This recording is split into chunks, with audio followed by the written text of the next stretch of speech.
ምሕረትህን ስለተገን እናመሰግንሃለን እናመሰግንሃለን ሁልጊዜ ምስጋናህን እናበዛለን።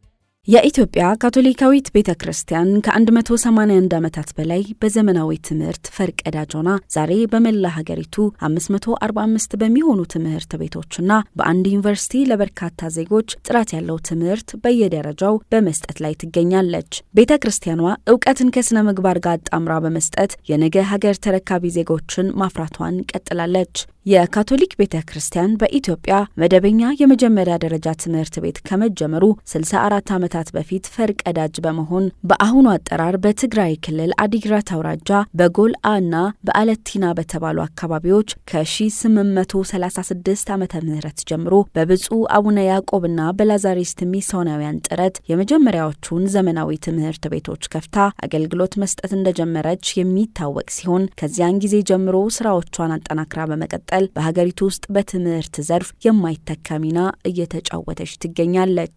በኢትዮጵያ ካቶሊካዊት ቤተክርስቲያን ስር ከሚተዳደሩ ትምህርት ቤቶች መካከል አንዱ የሆነው በአዲስ አበባ ሀገረ ስብከት የገዳመ ሲታውያን ማርያም ጽዮን ካቶሊክ ትምህርት ቤት አንዱ ነው። ትምህርት ቤቱ ምስረታውን ካደረገ ድፍን 50 ዓመታትን ያስቆጠረ ሲሆን ይህንንም ምክንያት በማድረግ በርካታ ተጋባዥ እንግዶች በተገኙበት የተመሰረተበትን 50ኛ ዓመት የወርቅ ኢዮቤልዩ በተለያዩ ዝግጅቶች ማክበር ችሏል። እኛም በዛሬው ልዩ ፕሮግራማችን በዝግጅቱ ላይ ተገኝተን የአካባበር ስነ ስርዓቱ ምን እንደሚመስል እናስቃኛችኋለን። አብራችሁን ቆዩ።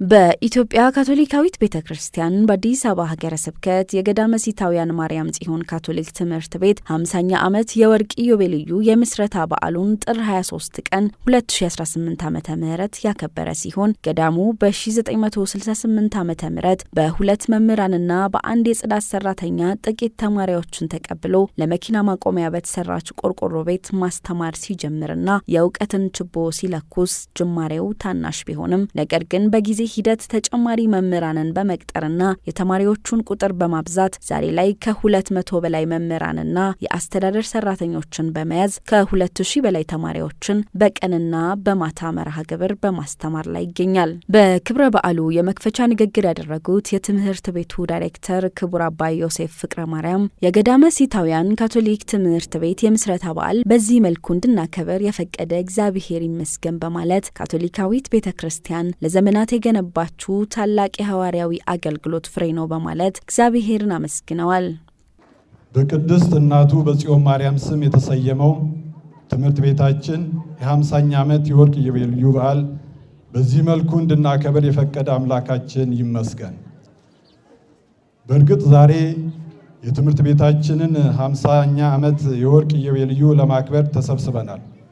ሆኖም ግን ሁሉም ነገር መሰረት አለውና እኛም በዚህ በዓላችን የምናከብረው የካቶሊክ ቤተክርስቲያንን ለዘመናት የገነባችውን ታላቅ ሐዋርያዊ ተልእኮ ፍሬ ነው። የትምህርት አገልግሎት ካቶሊክ ቤተክርስቲያን በዓለም ዙሪያ በስፋት ከምትታወቅባቸው ዋና ዋና ሐዋርያዊ አገልግሎት አንዱ ነው። ቤተክርስቲያኒቱ ጥራት ያለው ትምህርት በመስጠት ወጣቶችን በመቅረጽ ወጣቶችን ለሕይወት ፈተናዎች በማዘጋጀትና ስነ ምግባር ለተላበሰና ተራማጅ ማህበረሰብ ግንባታ ወሳኝ ሚና ትጫወታለች። እንደሚታወቀው የካቶሊክ ቤተክርስቲያን ለትምህርት የምትሰጠው ቦታ ትላንት የተጀመረ አይደለም። በኢትዮጵያ የካቶሊክ ትምህርት ወደ 180 ዓመት የሚጠጋ ታላቅ ታሪክ አለው። በዕለቱ የክብር እንግዳ የአዲስ አበባ ሀገረ ስብከት ረዳት ጳጳስ ብፁዕ አቡነ ተስፋ ስላሴ ባስተላለፉት የእንኳን አደረሳችሁ መልእክት ለትምህርት ቤቱ እዚህ ደረጃ መድረስ በቤተ ክርስቲያን ስም ስላገለገሉ ገዳመ ሲታውያን አባቶች ስለ አገልግሎታቸው እግዚአብሔር ይባርካቸው ብለዋል። የካቶሊክ ትምህርት ቤት ለካቶሊካውያን ብቻ የተሰራ አይደለም ያሉት ብፁዕነታቸው ሁሉም የሚማርበትና ተማሪዎች ከቀለም ትምህርት ባሻገር በስነ ምግባርና በሰብአዊነት ታንጸው እንዲያድጉ የሚያደርግ መሆኑን ገልጸዋል። የካቶሊክ ቤተክርስቲያን በኢትዮጵያ ብዙ ትምህርት ቤቶች አሏት። የአዲስ አበባ ሀገረ ስብከት 42 ትምህርት ቤቶች አሉት። የአዲስ አበባ ሀገረ ስብከት ስንል ከአዲስ አበባ ውጭ ያሉትንም ይጠቀልላል እና የአዲስ አበባ ሀገረ ስብከት 12 ሃይ ስኩሎች አሉን። እንግዲህ አንዱ እና ከቆዩት አንዱና ትልቁና ከቆዩት ትምህርት ቤቶች መሃል የጽዮን ማርያም የገዳመ ሴታውያን ካቶሊክ ትምህርት ቤት ነው። የቤተ ክርስቲያናችን ትልቅ ምሳሌ የሆነ እንደዚሁ ሳያቋርጥ አንዳንድ ጊዜ ችግርም እንኳን ቢኖር ችግርን አልፎ ለዚህ ለ50 ዓመት የደረሰ ትምህርት ቤት ስለሆነ ከትምህርት ቤቱ ዳይሬክተር ጀምሮ ዳይሬክተሮች እንበል ብዙዎች ናቸው። የገዳመ ሴታውያን አባቶችና ዳይሬክተሮች እና አስተማሪዎች ብዙም ማናቃቸው የተደበቁ ብዙ ሰራተኞችም የረዱንና ወደዚህ ትልቅ በዓል ስላደረሱን ለሁሉም እንደዚሁ በማመስገን እናጨበጭብላችኋለን። የሀገራችንን ሁኔታና የከተማችንን ሁኔታ አውዱን ይዘን የዛኑ ያህል የካቶሊክ አይደንቲቲ ያለው ትምህርት ቤት እንዲያድግ ነው የምትፈልገው ቤተክርስቲያናችን። ካቶሊክ አይደንቲቲ ማለት ዩኒቨርሳል የሆነ ሁሉን አቃፊ የሁሉ ሃይማኖት፣ የሁሉ ብሔር፣ የሁሉ ዘር ሊስተናገድበት የሚችልበት ትምህርት ቤት ነው። ስለዚህ ካቶሊካዊ አይደንቲቲ ሲባል ሁሉን አቃፊ ብንበለው የኩላዊት ይባላል። ሁሉን አቃፊ ለሁሉም ቦታ የሚሰጥ አንተ ካቶሊክ አይደለህም ተብሎ ሰው እኛ ወደ ቤት አልመለስንም። አንድም አገራችን እግዚአብሔር የተመሰገነ ይሁን የሁሉ የብዙ ሃይማኖቶችና የብዙ ቋንቋ ተናጋሪዎች ድብልቅ ስለሆነ በመጨረሻም ለትምህርት ቤቱ እዚህ ደረጃ መድረስ በጎ ላደረጉና ላገዙ ሁሉ ምስጋናቸውን በማቅረብ ቡራኪያቸውን ሰጥተዋል። ለ50 ዓመት በቤተ ክርስቲያን ስም ስላገለገሉት የገዳመ ሴታውያን መነኮሳት አባቶች፣ ወንድሞች እግዚአብሔር እናመሰግናለን። በሕይወት ላሉትም ወደ እግዚአብሔር ለተመለሱትም ለሁሉም በምስጋና መልክ በጭብጨባ እንሸኛቸዋለን። የትምህርት ቤቱን የ50 ዓመታት ጉዞ የሚያሳይ የፎቶና የስዕል አውደ ርዕይ ለእይታ መቅረብ የቻለ ሲሆን በቀድሞና በአሁን የትምህርት ቤቱ ተማሪዎች የተለያዩ የኪነ ጥበብ ስራዎች ለፕሮግራሙ ታዳሚዎች መቅረብ ችለዋል። ይሄ ገና አልፏል፣ ግን እኛ የተጠቀምንበት የሚሽን ትምህርት ቤት ትዝታዎችን ነው። በትምህርት ቦታ ላይ እያለን ብዙ ነገሮችን ያጋጥመን ነበረ። እነኛ ነገሮች ደግሞ የልጅ ጭንቅላት ነውና እንይዛለን ሁላችንም። አጋጣሚ ሆኖ ይሄንን ሁሉ ነገር ልናዘጋጅ ያሰብነው ለዛ ነው። ለምሳሌ ይሄኛ በኤክሳችን ልግ እንገረፍ ነበረ። መገረፋችን ግን እኛ እዚህ ደረጃ ላይ እንድንደርስ አድርጎናል። ኤክሳችን ከጥፋታችን ተምረናል ማለት ነው። እዚህ ጋር የታሪክ ቁንጥጫ ይላል መምህራችን ናት እና በመቆንጠጡ አማርኛ በስርዓቱ እንድንማር ሆነናል ማለት ነው። እዚህ ጋር የምታዩቸው ስዕሎች የተለያዩ ተማሪዎች በአርት ዲዛይን ላይ ራሳቸውን በማሳተፍ የተለያዩ ጥበባቸውን ራሳቸውን በመግለጽ የሚያካሂዱበት ነው። እዚህ ጋር የምታዩቸው ስዕሎች በእኛ ትምህርት ቤት የአርት ዲዛይን ላይ 3 ጊዜ በማሸነፍ የሚታወቁ ስዕሎች ናቸው እና ከዚህኛው ስዕል ስንጀምር ይሄኛው ስዕል የሚገልጸው የአርበኛ ስዕል ሲሆን ሰውየው የአርበኛ ልብስን ለብሶ ወይም የሮያል ልብስን ለብሶ ጋሻ ይዞ እንደ ሀገሩ ጀግና ነው የሚቆጠረው እና ፊት የሌለበት ምክንያት አንድን የኢትዮጵያን ጀግና ሳይሆን ብዙውን የሀገሮችን ጀግኖችን ለመግለጽ ነው። ለዛ የአንድ ሰውን ፊት ሳይሆን የብዙዎችን ለመግለጽ ነው የሚጠቅመው። ቀጣይ ደግሞ እዚህ ጋር የምናየው ይሄ ኪነ ጥበብ በብዛት በጣም በብዙ ተማሪዎች ወይም በጣም ብዙ ኪነ ጥበቦች ላይ ሲሰራ ይታወሳል። የሚስማርና የክር ጥበብ ሲሆን እያንዳንዱ ሚስማር ለእያንዳንዱ ቁጥር ይሰየምና በየቁጥሩ የተለያዩ ክሮች ይወጠራሉ ማለት ነው። ክሮቹ ተወጥረው ይህንን ዲዛይን ለመስራት ያበቃል ማለት ነው። ወደ ቀጣዩ ስናመራ ቀጣዩ ሴት ስትሆን እቺ ሴት እናትነትን ነው የምትገልጸው እና እናትነትን ስትገልጽ የአንድን እናት ብቻ ሳይሆን ፀሐዩ ራሱ ፊቷን ያላሳየበት ምክንያት የአንድን እናት ሳይሆን የብዙዎችን እናትን አይነት ነገር የምትገልጽ ናት እና እቺ እናት የብዙዎችን እናትን ከመግለጿ የተነሳ እንደ ፌሚኒዝም ወይም ደግሞ እንደ አንድ ሴትነትም ቢሆን ሌላ ደግሞ አበባው የሚገልጸው የአንድን ህይወት እንደ አበባ መሆኗን እንደ አበባ ውበቱም እንደ አበባ መሆኗን ነው እና ህፃኑ የተሸከመችው ይሄ ህፃን ፊውቸር ጄኔሬሽን ፊውቸር ተስፋ ወደፊት አይነት ተስፋቸው የሚገልጽልን ነው ማለት ነው። እዚህ ጋር የምናየው ስዕል እንደምታዩት አንድ ሸማኔ የተለያየ አይነት ጥልፎችን እንደሚሰራ ይታያል እና የተለያየ የሀበሻ የኢትዮጵያውያኖች ባህልን ያሳያል። ይሄኛው ስዕል ደግሞ በስክሪፕቶ ብቻ የተሰራ ነው። በስክሪፕቶ ብቻ ነው የተሰራው እና 3 ቀን የወሰደ ሰላማዊነትን የሚያሳይ ስዕል ነው። እዚህ ጋር የምናየው ስዕል ደግሞ በሰለሞናዊ የመንግስት አገዛዝ ጊዜ የነበረ አገዛዝን ነው የሚያሳየን። እነዚህ ዝሆኖችና ሌላ አካባቢ ላይ የሚያሳየን የኢትዮጵያውን ካልቸራችንን ነው የሚያሳየን፣ ባህላችንን። ትምህርት ቤቱን ለ39 ዓመታት ያገለገሉት የትምህርት ቤቱ ርዕሰ መምህር መንግስቱ መኮንን የገዳመ ሲታውያን ማርያም ጽዮን ካቶሊክ ትምህርት ቤት ተማሪዎች በስነ ምግባር ታንጸው ሰብአዊነት ተሰምቷቸው ሀገር ወዳድ ዜጋ ሆነው እንዲያድጉ ትልቅ ሚና መጫወቱን ይናገራሉ። እኛ በትምህርት ቤታችን አንደኛ ለስነ ምግባር ትልቅ ትኩረት ነው የምሰጠው እና ቀደም ብሎ በነበረበት ሰዓት በተለይ በ80ዎቹ በ90ዎቹ አካባቢ እያንዳንዱ ተማሪ በውጭም ሆነ በውስጥ ተሳድቦ ብገኝ አንድ ነገር ጥፋት ከስርዓት ውጭ የሆነው ነገሮች ሲፈጽም ከተገኘ ቢሮ ሄዶ ሪፖርት ይደረጋል። ሪፖርት ከተደረገ በኋላ አርብ በመጣበት ሰዓት እያንዳንዱ ተማሪ ጭንቀት ላይ ነው። በተለይ ጥፋት አጥፍቶ የተገኙም ያልተገኙም እንገረፋለን ብለው ይሄ ትልቅ እንትን ነው የነበረው እና ለረጅም ጊዜ አርብ የሚጋለጡበትና እዛው በአደባባይ ተመክረው ተቀጥተው ሌሎቹ ደግሞ የነሱን አሪያ እንዳይከተሉ ያ ትልቅ ትኩረት ይደረጋል። ከዛ ከውጭ ደግሞ ትምህርት ቤት በምናስገባበት ሰዓት አንደኛ ህግና ደንባችን የውስጥ የትምህርት ቤቱ የህግና ደንብ አለ። እንደገና አዲስ አበባ ትምህርት ቢሮ ደግሞ የተማሪዎች መተዳደሪያ ደንብ ያዘጋጀዋል። መስከረም ትምህርት ቤት በሚከፈትበት ሰዓት የመጀመሪያ ተግባራችን ህግና ደንቡን ማሳወቅ ነው። ወላጅም እንዲያውቅ ይደረጋል። ወላጆችም አይተው ያንን በዛ ላይ ተወያይተን እንለያያለን። በዛ በህግና በደንቡ መሰረት እንዳይንቀሳቀሱ ወጥቶ እንዳይገኙ አስፈላጊው ክትትል ይደረጋል። ለእያንዳንዱ ተማሪ ደግሞ አንዳንድ ፋይል ተከፍሎበታል። በየክፍሉ ፋይል ተከፍቶለታል። ፎቶግራፉ ፋይል ውስጥ አለ። ጥፋት ሲያጠፋ በተለያዩ ሳብጀክት መምህራኖች ጥፋት ላይ ከተገኘ ይሄ ተማሪ ይህንን ጥፋት አጥፍቷል ተብሎ እሱም አምኖ እዛው ፈርሞ መምህሩም ሪፖርት የሚያደርገውም እዛ ፈርሞ ይቀመጣል። በየጊዜው ሌላ ደግሞ ጊዜ የሚያጠፋ እናንተን ምር ከሆነ በመጨረሻ ወላጅ እንዲመጣና ወላጅ እንዲፈርም ይደረጋል።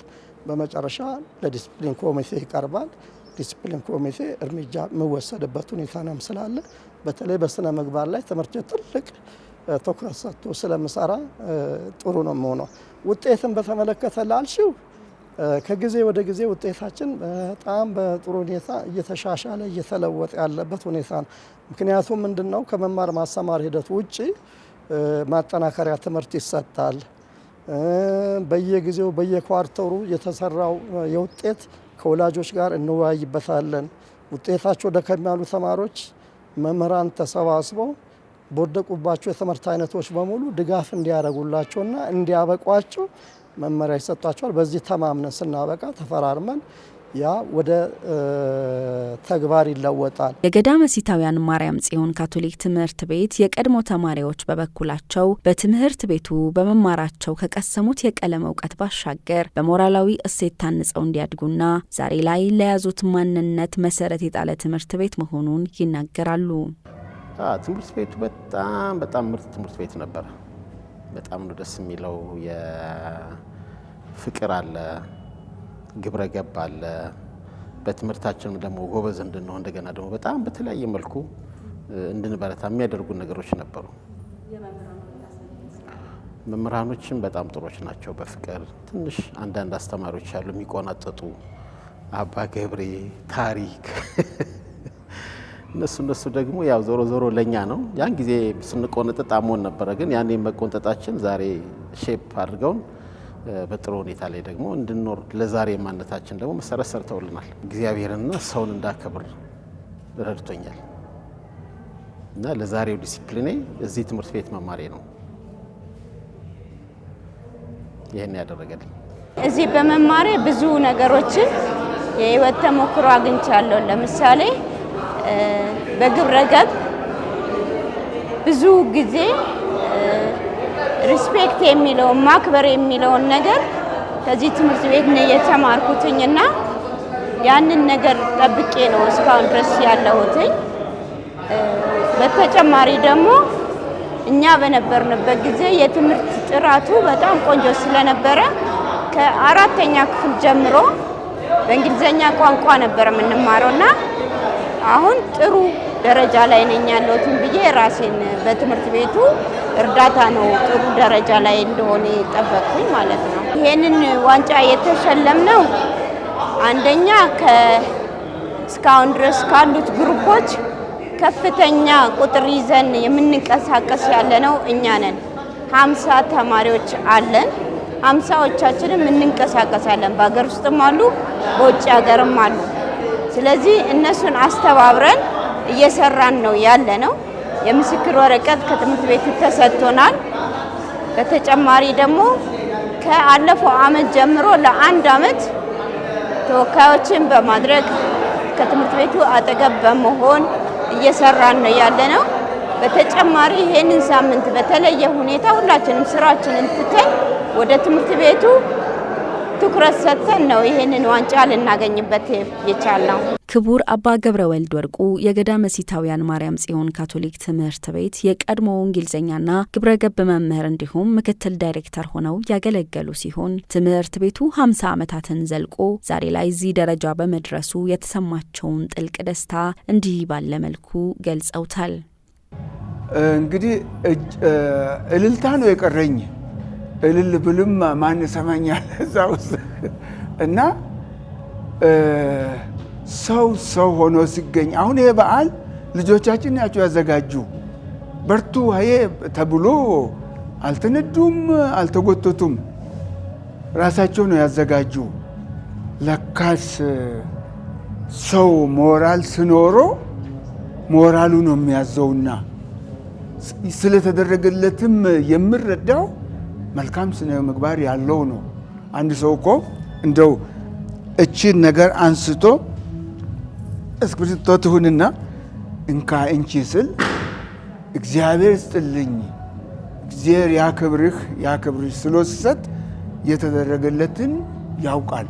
የነገሩ እንትን አይደለም ምን ያክል እንዳከበረው ነው የሚያየውና እነዚህ ሰዎች በዛሬው ቀን ይሄንን በዓል እንደዚህ ሲያዘጋጁ ሲያከብሩ እኔ እንደው ነፍሴና ስጋዬ ነው የረካ።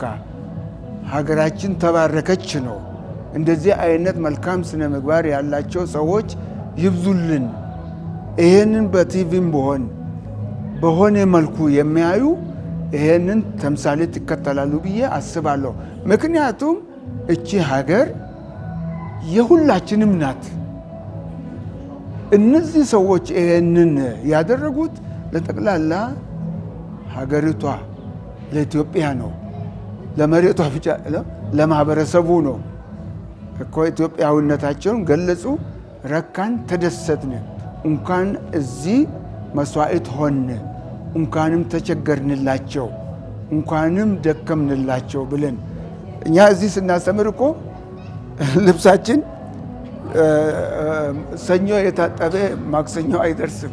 በሁለት ቀን እዚህ ላይ ሲጠመጠሙ እንትን ሲያደርጉ ያ ሁሉ ያደረገ ዛሬ እኔ አንዳንዶችንም ብቻ ሳይሆን በአጠቃላዩ መለየትም አቅቶኝ ነበር። እነሱ ያስታውሱኛል።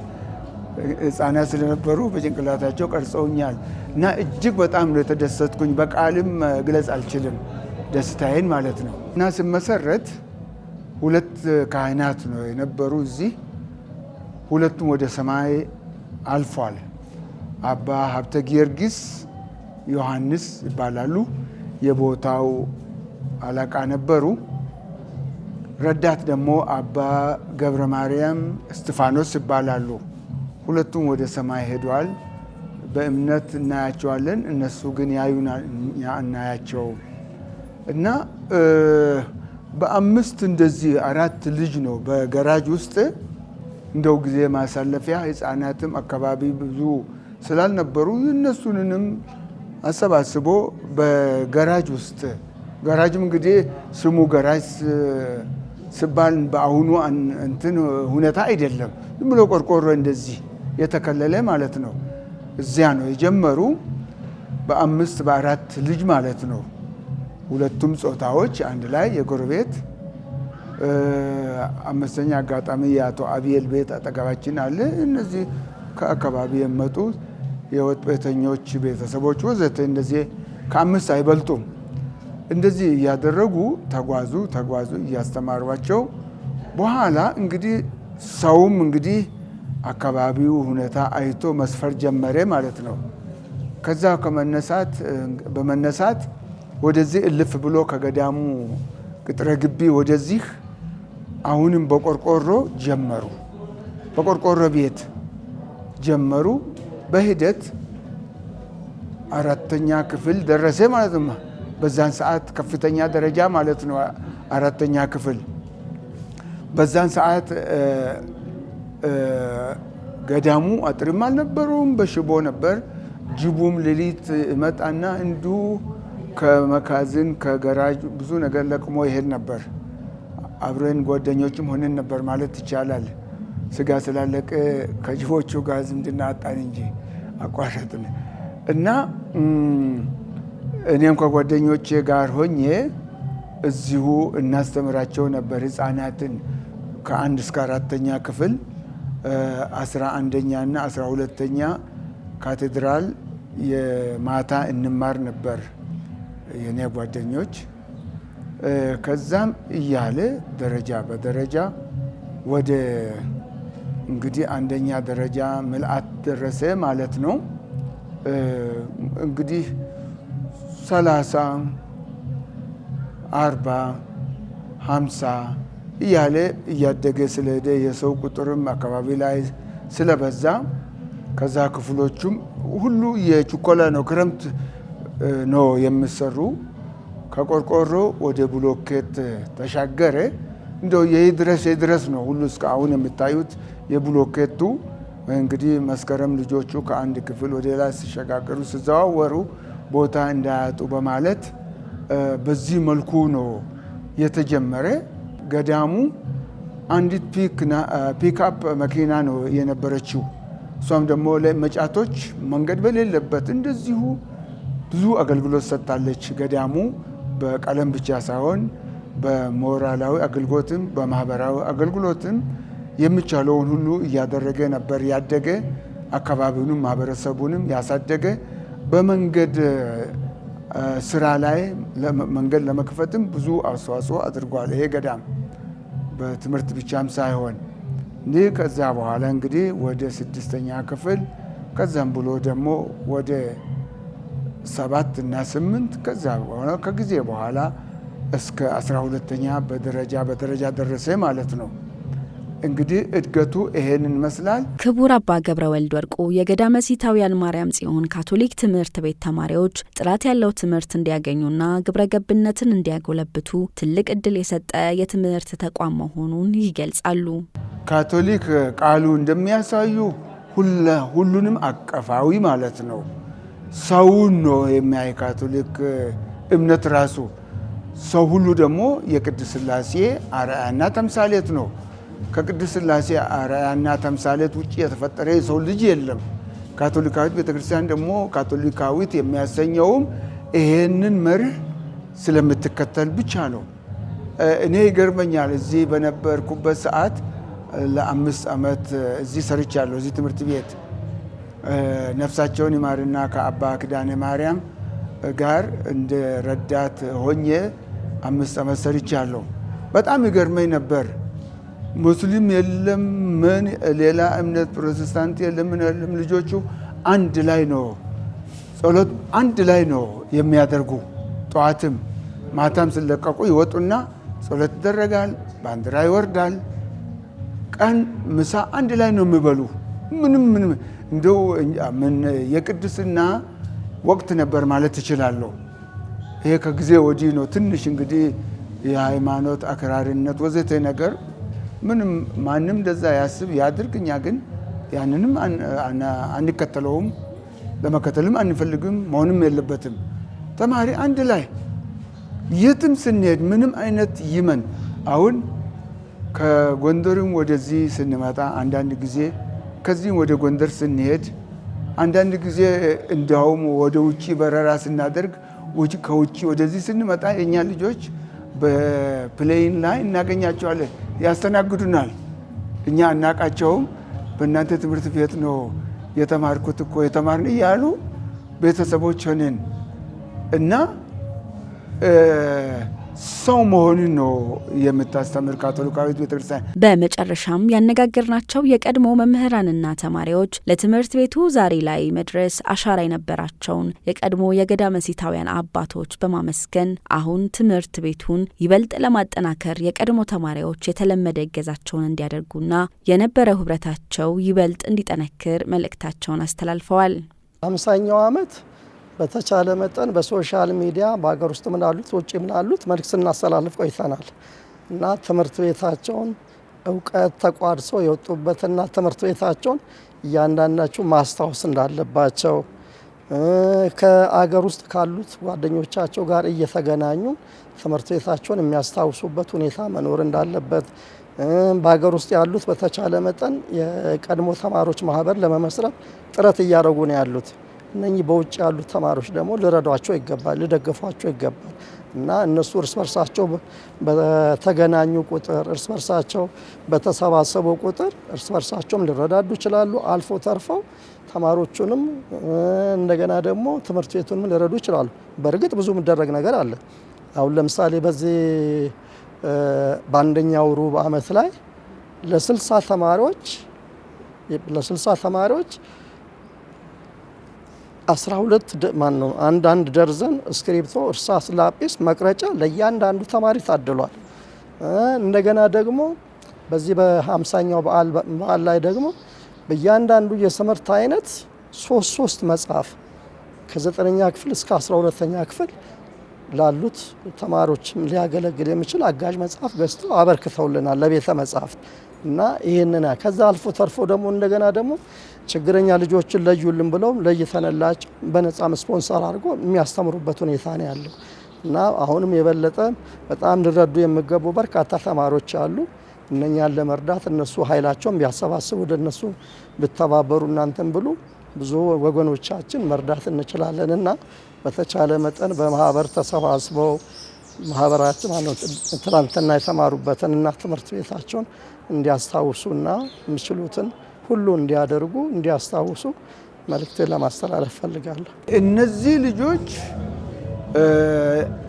ወደ ኮሌጅም ወደ ዩኒቨርሲቲም ወደ ዲፕሎማም ወደ ማስተሬትም ወደ ዶክተሬትም ደርሷል በተለያዩ መልኩና ሙያ።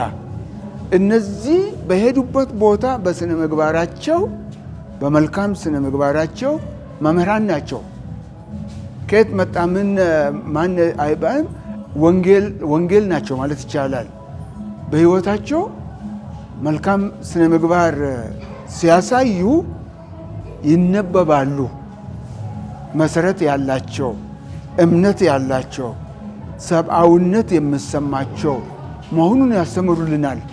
ይሄንን ነው የምንፈልግ ደግሞ ከየትኛውም ማህበረሰብ ልጆቻችን ይሄንን ነው ያስፋፉልን። እንደገና ደግሞ ካቶሊካዊት ቤተክርስቲያን ማንንም እንደማትለይ ማንም እንደማትወግን የሰው ልጆች አቀፋዊት መሆኑን በተግባራቸው ያስተምራሉ። ሙስሊሙ፣ ፕሮቴስታንቱ ወይ ወንጌላውያን እንበለው ኦርቶዶክሶች የሚሆኑ እንግዲህ ካቶሊክ ሲባል እኮ እንዳውም 2 ፍሬ ነን እኮ እዚህ ምንም ሰዎች ናቸው። እንረካለን በእነሱ በእንደዚህ አይነት ለሀገሪቷ እርሾ ሲሆኑልን ይሄ ነው የኛ ትርፍ። በመቀጠል በትምህርት ቤቱ የ50 ዓመታት ጉዞ ውስጥ አሻራቸውን ላሳረፉ ካህናት፣ ለትምህርት ቤቱ የአስተዳደር ሰራተኞች፣ የቀድሞ መምህራንና ተማሪዎች እንዲሁም ደግሞ ለክብረ በዓሉ መሳካት አስተዋጽኦ ላበረከቱ አካላት የሽልማትና የእውቅና መስጠት መርሃ ግብር ተካሂዷል። በሚሽን ትምህርት ቤት ተምሮ አሁን ደግሞ መምህር ሆኖ እያገለገለ ይገኛል።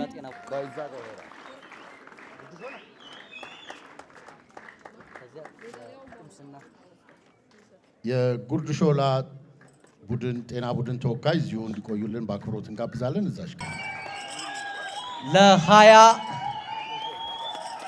ለሀያዎች ተሰላፊዎች እና የተወደዳችሁ ተመልካቾቻችን በዛሬው ልዩ ፕሮግራማችን በኢትዮጵያ ካቶሊካዊት ቤተክርስቲያን በአዲስ አበባ ሀገረ ስብከት በገዳመ ሲታውያን ማርያም ጽዮን ካቶሊክ ትምህርት ቤት ተገኝተን ትምህርት ቤቱ የተመሰረተበትን 50ኛ ዓመት ያከበረበት ዝግጅት ከላይ ያስቃኘናችሁን ይመስል ነበር። አብራችሁን ስለቆያችሁ እናመሰግናለን። ከቀሪ የጣቢያችን ስርጭቶች ጋር ሰናይ ቆይታ።